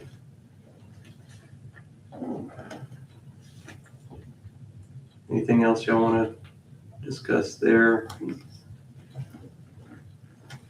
Bids and notices, that'll pretty much stay the same. Probably a final thing. I think, pretty sure it did. Office supplies went up $60. Education down $1,000 in one, $1,500 in another. So The dues are enough, you think, for this next year? With everyone that's, the dues that we're paying and Well, I'm not really concerned about the dues, it's the bonds. the bonds. There'll be 3 new bonds, but they have to apply, they have to fill out the paperwork and get that submitted, before they take office. And since I've not heard from not one of them, I don't know when they're gonna do that. They're not The even- dues, I think the dues will be fine, yeah, dude. because the dues amount won't change. The bond though, like, since there's 3 new ones, like, they'll all have to have bonds. Yeah, And the county judge bond is significantly higher now because of court, but it might be less because I don't know what he's gonna do. Yeah, because of guardianship. Yeah. They increase the bond for judges, And because so, there is personal More liable, liability. Yeah. do we need somehow to contact these guys and let them know they need to do this prior? I mean, I will be sending a letter. I have to send the salary notification letter, required by law, and the only way I can do that is by mailing it. Yeah. I can include in there that they will need to reach out to get their bond paperwork done, but I mean, it is part of hopefully they being an elected Yeah, person. to learn what you need. I do have to mail out that letter since I have no contact with them. I got you. And but you do have an address. I have what's on their, when they filed to run, yeah, the election paperwork. Okay. Anything further there? How about How about the county clerk? Maybe changes. No, I'm kidding. Yeah. I went down. You did $11,789. you gotta give him 4 years a month? Elected officials can get it. Are you getting more money in from the state for those things that you need? I don't get any money from the state that I know Well, you do get some for digitizing and things like that, don't you? What about keeping the fees? of. and Now, I things get that the you records management and preservation fees when we charge for recording by the public. They used to go to general, right? No, At No, one it goes to time? Fund they, 27. they're Okay. designated funds. Yeah. It's specifically. For can only preserving use- and, That's going up, Restoration. right? Mm-mm. Or not? no changes. Okay. No, Well, they there haven't was a- changed the amount since it started, how many years ago we started collecting one. There was a change. We lost one, actually, we got, they took our fees down, we used to be 26 for the first page, now we're 25. We took Okay. $1 that we can't charge anymore away. Wow. I know that some of these fees we used to get in general, Mhm. and now But the they changed it, legislature's and it changed. goes, yeah, Okay, they go to Goes the, directly to like the that. clerk of the court accounts, for county clerk, district clerk, that was changed, I think it's SB 1742. They changed those, and so we've had to like restructure how those are done, but the records management has always, those records fee always go to Fund 27 Okay. that are split between the district clerk and the county clerk, and there's specific lines in there. Okay. That can Records only management. use for certain things. records. Mhm. Okay. Alright, so part-time is up to $200. Yeah, I think it was 26 last time, and I just put 20, I saw 26 too somewhere, I don't know, but that was the one that's actually being paid for out of, I'm paying that out of my records management for my part-time person. Okay. That's All right, good take that it they're out of allowed to budget, do that. it don't matter to me. I was just trying to help. Is that because they're doing records management that you're Yes, allowed to do that? pretty much everything in my office is, I mean, Yeah. record, she does the front counter, she sells marriage license, and then she records them into the record, everything that's pretty much done like that is, everything in my office for the most part, other than, well, even court, criminal court or whatever, you're still scanning those documents in, you're still indexing them in, so it's basically, All of the everything. Records, it's all records. your record of, But not just keeping Now there's the old records, it's preservation, even that's for the you. preservation Yeah. fund, is Okay. the one that I put some in, I think what was that, 27, Fund 27? Yeah, you budgeted Fund 27. I usually budget some for that, because I do have, they are looking at going back and restoring, all the original patents and, She budgeted. surveyor notes and minutes and things like Yeah, that. 110,000 Yeah. in records and 30,000 in maintenance agreements. But again, those are not, property tax funds. Mm. Those are fee funds, so Sure.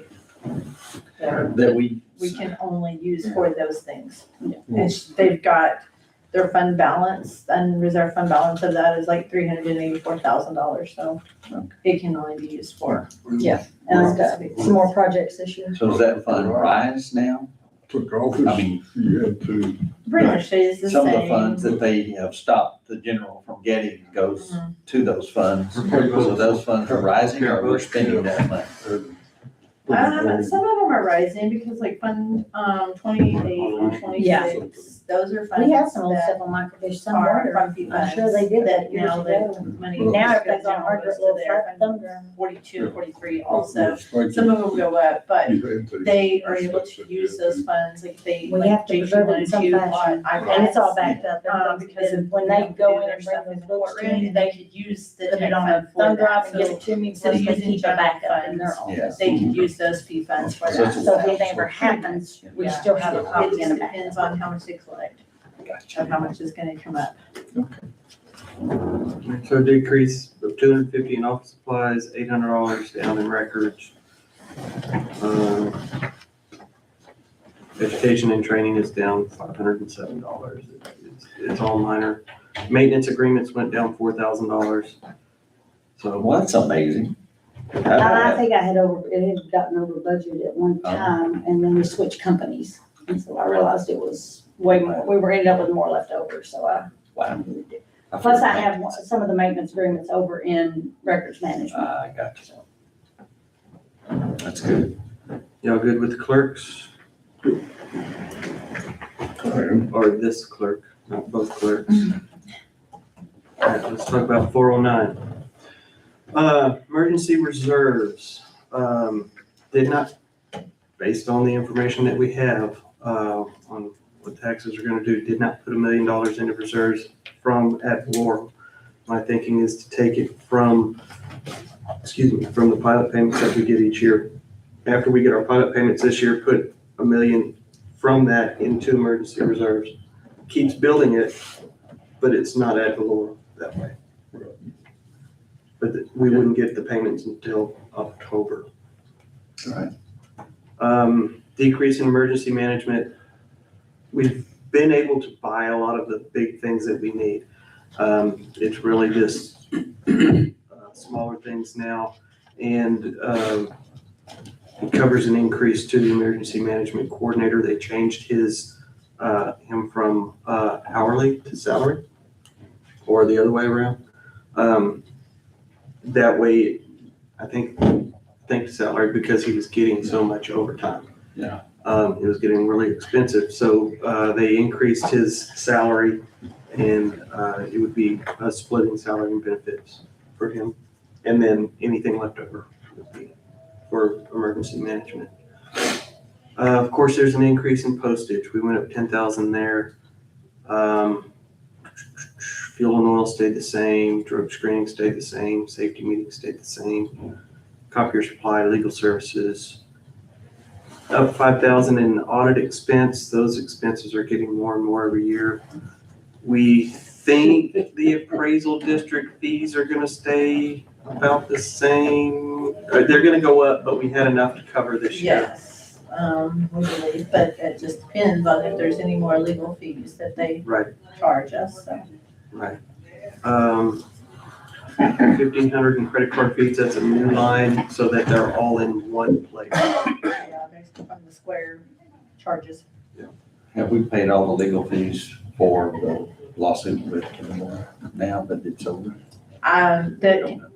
The appraisal district does those, so I have no idea. I know we have legal fees from other suits, but, and those are not, they're still ongoing. Still ongoing. Yeah, I think as far as whatever they've asked for, we're caught up on that. yeah, we pay, I mean, what they request at their appraisal district, we pay the quarterly amount, so. Sure. No, we paid 58,000. We're about to ring that number for our part of the Kinder Morgan lawsuit. Yeah, it's been different amounts. Yeah. They've sent us invoices for different amounts. Yeah. But I think one of them was 50,000. Thank God that's over. Communications went down from 200,000 to 145,000. Maintenance and repairs down from 200,000 to 150,000. Camera system, that was us purchasing camera systems, so that went down to 0. Do we need to add something in there for maintenance fees? I think. For the camera system, Mhm. probably. I don't know what the fee is for the, like because it's from Guardian, right? Yeah, and it's for, they have different levels, bronze, silver and gold, and you can pay different ones for each system. I think they are, I will double check that, but I think each one.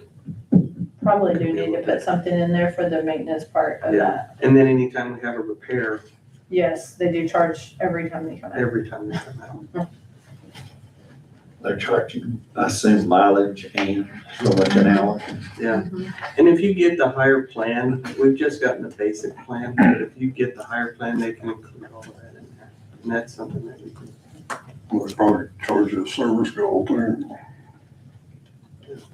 So I will look into, what those fees are for all those.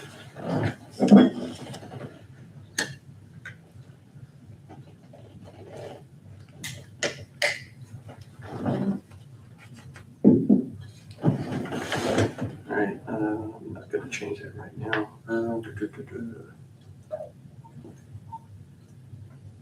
Property insurance went up. We had 315, we brought it up to 350. Yeah, because this year's amount was 334,000. We only budgeted 315,000. So, the values are due to the claims, they've gone up, and since we have the golf course claim, it'll likely go up again. So. And the deductible with it. Do we know anything? We still have, I have not heard from Greg. somebody look at it that might affect the original appraisal. He's working on the specs, Greg, with Armco. Somebody else was gonna come, it could affect the original. Yeah, I mean, we're what tax- Tag did. yeah. Oh, yeah. So I sent back the email with the, on the spreadsheet where it showed what they appraised it at, and then I marked it that, because they were saying it was at the higher amount, and we made all the changes to put it back. Stephen is supposed to be checking with them to see if they got those adjustments made in there, but I haven't heard back from Stephen, so I don't know if Stephen's still attacked.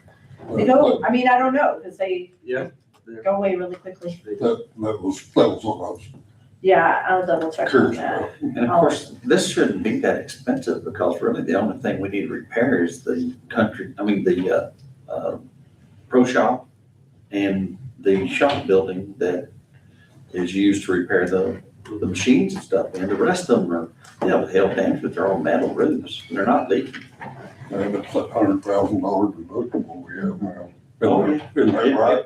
Angel? Yes, that's right. And that probably will cover, that deductible will probably cover that. 'Cause But we got that 58,000, so, I mean, we do need to make the necessary repairs for the main Right. buildings at least, because if we don't, like they won't, back in the past, when they didn't make the repairs on the probation building, and then when we had to Yeah. make those repairs out of ourselves. Right? Of course, that's a built up asphalt. And these are Yes. from all metal except for the Yeah. pro shop, so. And as long as we don't add the metal roofs to the claim, we'll be all right. Yeah. All right, cybersecurity, we increased that 10,000 from 8 to 18,000. Just because that's getting to be more. Auto insurance from 35 to 40,000, that was an increase. County sheriff medical insurance went down from 250 to 200. We had a lot of the older retirees have passed away. Yeah. So, Historical commission, we increased that, Doug and I discussed this, from 25 to 5,000, I'm sorry, from 5,000 to 25,000. And the reason is, we have 10, historical markers that are missing or so far damaged that they can't be repaired. So, they're 2,000 apiece. And that Minimum would be, 2,000. Sort of what size it is. yeah. So this would be replacing 10 of those. we need to keep the historical markers up. I agree. No capital outlay, went from 60,000 to 0, and equipment, 5,000 zero from 2,000. Total decrease in 409 is $1,340,500.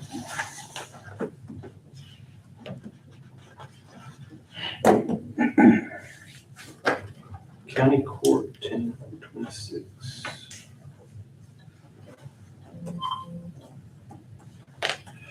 See, I'm not having to ask you every time which one. Did we need to change that to 75, don't we? What? The court-appointed attorneys? Yes, I do. I've had it, because it's what's her name, Jeannie is still doing that one, right? Yeah. Okay. I need to change that. So that is gonna change from 62,000 to 87,500. Difference of 25,000. And that was what we approved through court just a couple weeks ago.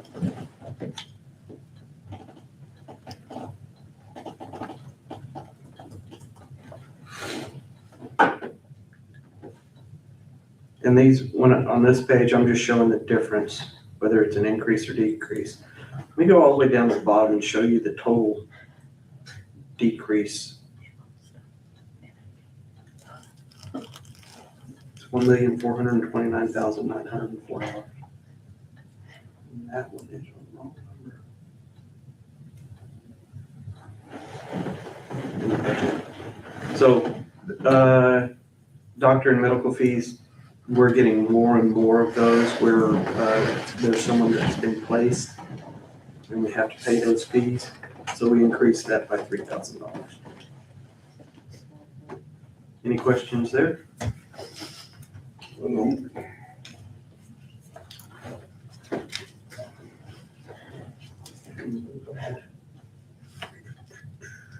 So most of the increases on any budget is, for the most part, salary. Salary and benefits. Yeah, and that's the same with both the auditor and the treasurer. I do have an increase in my travel line because I actually have travel has gotten expensive and I cut it way too low last year, honestly. I have a budget amendment coming up because I did not have it in my budget. So I did increase it to 6,000. And even that, I'm like, oh, I don't know. 6,000 in your travel expense? Yes, sir. So we need to, that's showing I 600. have it, Okay. 6,000 on the, are you in the DR one or are you in the proposed? Oh, you're in the proposed. Yeah. On here it shows 6,000, we're not, education training is 6,000. Education and training is 6,000. Yes, sir. It was 5,000 and now it's 6,000. Okay, so education and training instead of travel expense. No, they don't. Statute says I have to. Okay. Her travel is just for them to go to the bank and stuff. Okay, so, Education and training is what she needs to make sure is at 6,000. Yes, gotcha. okay. Okay. Thank you for clarifying. all right. Thank you, legislature. But yeah, training is, I was like, oh. Okay, any questions on auditor and treasurer? Good job. Okay, let's discuss this. Public information officer. We don't have one. We get a lot of public information requests. This person would, countywide, any public information request would answer those with the help of whichever department it was. They would also, similar to the city of Snyder, anytime there's any kind of information for any department that needs to be put out, that information will go to the public information officer. If y'all have someplace that you're working on a road, hey, call that public information officer up. I'm working on this road, we're gonna be there this long. This is the area that's gonna be shut down, and they'll do a post on that. Something that takes that away from everybody as far as needing to put information out and for getting to or not having the time to. It's just a quick text or a phone call. And then if senior center, youth center, library, parks, anybody is doing something, has an event, They would provide that information to the public information officer, and that information officer would disseminate that information to the public. It's also include emergency management. Not exactly. No, well, they would work with emergency management so that you'll notice a lot of times emergency management will put stuff out and it'll go through the city's website. There's none of us that have the time to be able to do that on the county side. So they would work closely with the emergency management coordinator that anytime there's information put out, our public information officer is putting that information out as well. So, Is this something that's affecting your office? Affecting you? You're having to put out information all the time for somebody that's contacting you and telling you? yes, I can tell you, I've received over 500 emails from one person in 8 years. Oh, I don't doubt that. That's just one I person. don't doubt that. That's not all the other things. That's the public information request, not That's the public. information requests. Posting. Yeah, not Just public those, yeah. posting, Yeah, but and those are the requests. yeah, so with the emergency management postings, I just simply don't have the time to keep up with those. And any other information that we have, like court dates. So this would be something that this public information officer would do for you instead of you For the doing it, entire county. and for the entire county as Yes. well. Yeah. You know, as far as the roads and stuff, I wouldn't want him to do it for me. Right. Because I'd rather do that. Sure. But for the rest of the county that's having trouble like that, certainly, I'm not problem with that. So what are we thinking of? So on that, right now, what is it? Let me go back and look at what the number was in 505. I know I was driving Angel crazy asking me what number is that? So I'll put them all out. So right now, we just have a department head, social security, retirement, workers' compensation, medical insurance, and that's 106,000. What we did not include in here was a vehicle, office space or anything, or a computer. or anything. Now, That just is, also with the medical insurance at family. Right, would this be an appointed position? yes, appointed by Commissioner's Court. Is that something you'd be interested in? No. Oh, yeah. Come on, Angela, get after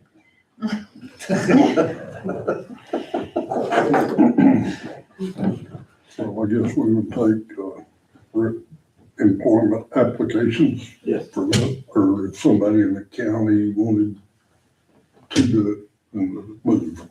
So it wouldn't be appointed, it would be just hiring someone. It would be a Well, department you head. still have to go, Department through- head. yeah, it would be a department head, so you would still go through the application process of And anybody, then appoint them. yes. Yeah, And okay. they would answer to the court, just like Jason and Heather and all of them. Okay. But as currently, this is not a position, so it would have to be approved, to go in through the process and everything. Well, so far, does the budget look like we can afford I that? have no clue. I I have no don't- idea No, I don't know. until July 25th, certifieds will come out. Yeah. And then, once Jana, I've already given her all my information that she needs from me. Once she puts it all in and does her magic, then we'll have an idea, but I have absolutely no clue. I do know that our total budget is down a little over $1 million from this year, for 27 versus 26. So, And you're gonna have the payment from Kinder Morgan, I'm gonna wait That's till I going to see that help. payment. if we receive it in time.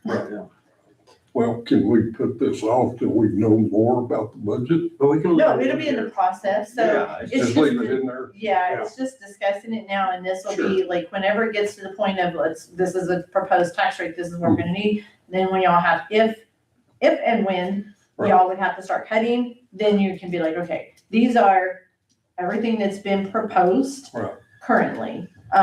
Just going through from talking to department heads and all that, these are the total numbers, that's why I went ahead and did the 3 spreadsheets for the different plans on the TCDRS. So we have like the highest amounts that it's possibly going to be, Right. and then work down from there if needed, Okay. correct? Correct. Yes. Yes. So in there, I'll work up, a vehicle and computer and some of those things that they would need to see what the total for that department would be. Some of those things are good. The base is gonna be 106. The first year, there's gonna be some expense with the computer and the vehicle and things like that, but after that, we go back down to the base. Then we have the office space across the street.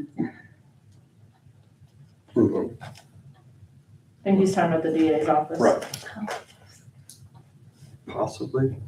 I don't know how much of that space is well, I available, mean, but that's a possibility. that's when we bought that, that was discussed if we ever needed another office. If not there, then maybe here on the second floor where they're at, when they need it. But there's 3 offices there Oh, and they use them at the time that they're having court or something here. yeah, the old treasure. Here. The old treasurer's office. Oh, okay, Treasurer's office. potentially. In the old jail. The old safe. Child welfare, didn't change. So any more discussion on the public information officer? Okay. Child welfare, there's no change in that. I just wanted to throw that one out there because it's the one we have. There, it's $0. 8,000, I think is the total on that. All right, let's get into Fund 15. Precinct 1.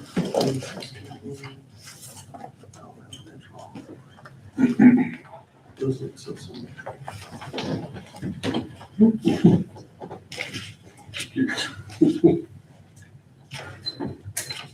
Terry, your budget decreased to $93,712.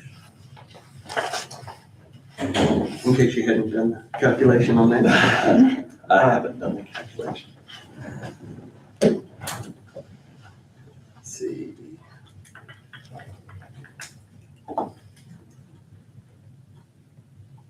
Your road material, you increased 54,000, give or take. Operating supplies up a little bit. Yep.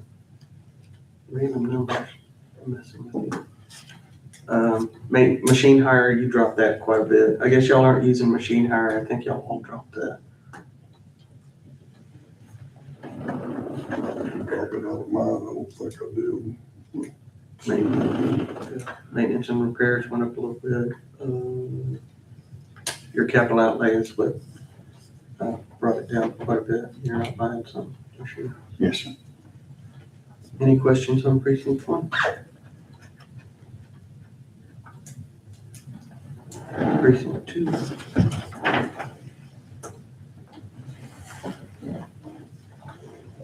Yours, Doug, went down $139,074. In case you hadn't done the calculations on that. No capital outlay. But we need to, I asked Angela this, I changed mine to the payment on the, I asked you about Terry, the zipper and the Scurry. And that's gonna be next year's budget. We'll all have a payment, correct? Yes, sir. So 34,000, I think. What? 35,500, what you said. So we need to change that for each department. I've already sent Angela email. Yes, we do need to increase that amount on each one Okay. for the lease rentals. I just don't know what that amount. 35 is what I found in what I got from Gordon McCain. But we may want to go 40 just to be sure, Well, because those aren't here. Is that for both of them? 35 a year total? 40 apiece. A piece, okay. Yes. we don't need it all, Here's something. put it back. All of them, right?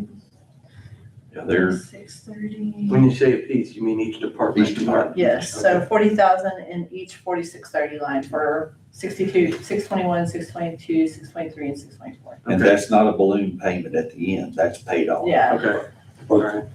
So So, $160,000 increase in total. road and bridge for that.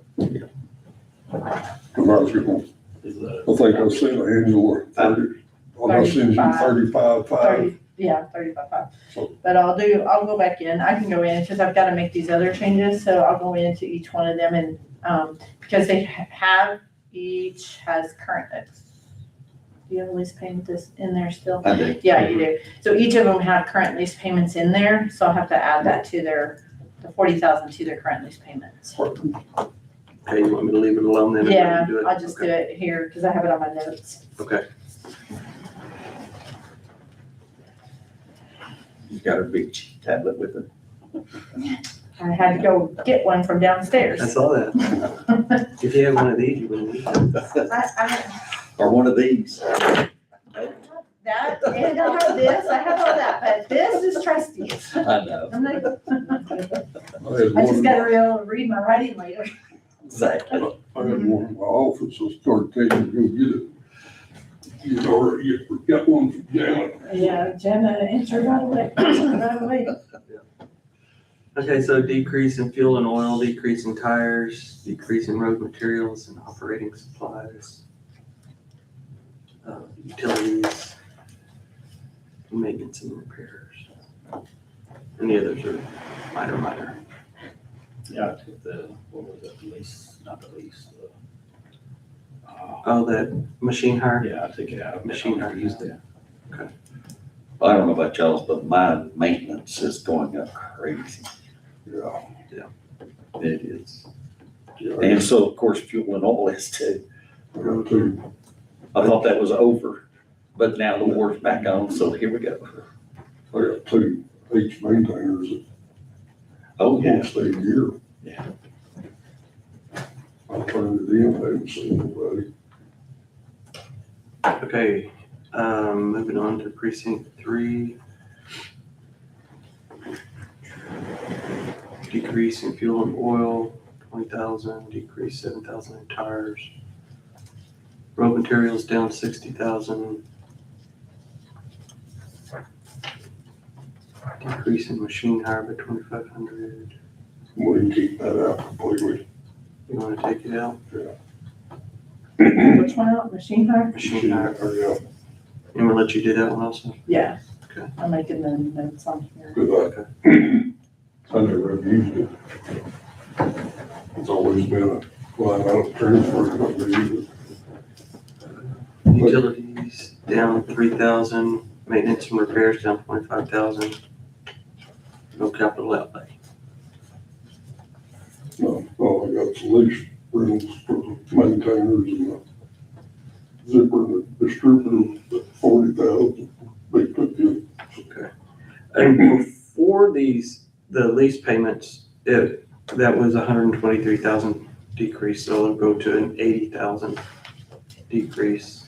Right. And Doug, yours will go down to a 99,000 decrease, and Terry, yours will go down to a 53,000 decrease. Still decreasing, just not as much. Well, you gotta operate. Yep. You did. You don't have to operate on top of post either, so. Alright, precinct 4, fuel and oil down 50,000, tires down 10, road materials down to 200 from 585, operating supplies down to 15 from 25, no machine hire, safety and training is down 1,800. Maintenance and repairs down to 20,000 from 51,000. I thought I left the machine hire in there. So we normally use it for if we have cleats pushed, if we have to get a dozer. Okay. Last year I got a, Took it out, do you want it in there? yeah, I'd leave it because Okay, I used 5,000? it to push cleaty and to get, crackle last year. You did use it last year. So do you want 5,000? Yes. Okay. We certainly use it for that as well, for track hose and bulldozers. Until we know the numbers, we gotta cut where we can cut. And no capital outlay, so your decrease is $310,953. Take away the 40,000 from that and it's 270,000. make those adjustments.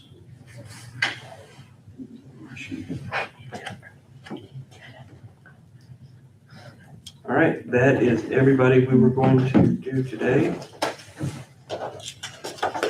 12 o'clock. We ain't done yet. There will be a couple of changes for the next ones. I added IT, I missed IT. We're gonna look at him on July 21st next week, and then library will be the 28th. So I've made those changes on my sheet. Just to make y'all aware. Anything further on the budget discussions? Have any of you guys heard from the people that are taking your places at all? No? Wow. Okay, any certified revenue, No certified revenue. line item transfers? and There is budget a amendments? line item transfer and a budget amendment. The budget amendment is for $3,000 for treasurer's office, education and travel. She explained that to y'all earlier. The line item transfer is the extension service, $1,000 into office supplies out of auto expense. She bought 2 new laptops through AgriLife cost share program. And that's all the budget amendments and line item transfers. Yes, I make a motion, we approve line item transfers and budget amendments as presented. All in favor?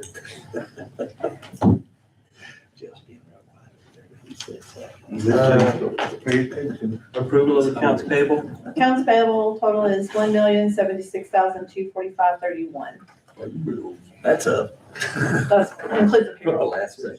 Yeah, it includes payroll. All in favor? All right, on the, resolution today, I should have printed a second copy, but I'm gonna print a second copy, pass it around to everybody so that we can get that to, Lizzie's booth. Just send my email. Or you're not gonna, To get it you're probably signed? not gonna put it in there, are you? In your computer? No, Signed. You're talking about for them to get it signed? yeah, to sign the resolution, I'll put them in your box Okay. I and can let y'all pass it around. Yeah, one like this. And we'll have it. Send it PDF. Good job, sign it. Was that like, the Zippo, but, buried, but everybody on black, on it, I mean, oh, The color? Mhm. Did you say black? no, Black. Oh, black. So, what? listen, Barry, listen, I'm trying to hear you, so I can't hear. I hate these things. get the wax I'm out about to say there. something back. But anyway, that's a thought. Yeah. That's what you say the plaques cost Yeah. minimum, Well, that's the, yeah, I don't know about those products. well, no, but it'd basically be the same. That'd be totally different. Totally. It just had the names on it. Those that'd be bronze, those aren't. Oh, okay. Well, it's a thought. That way we could honor all of them. Gene can tell you how much one of those bronze are, because it's gonna be on that rock. Okay. Yeah. Did you Do you adjourn? remember Misty? We are adjourned. How much that Thank plaque you. was? that they put on that rock? Oh, God. It was like, yeah, that's what I'm thinking, 2 or 25. I knew it was between the two. Oh, my goodness. And It's not- expensive. Yeah. And yeah, like he's like, it's not like it's massive. Wasn't that a gold? Sadly, no. Bronze gold. How much was it? It's I think she said about 2,500. Wow. Sir?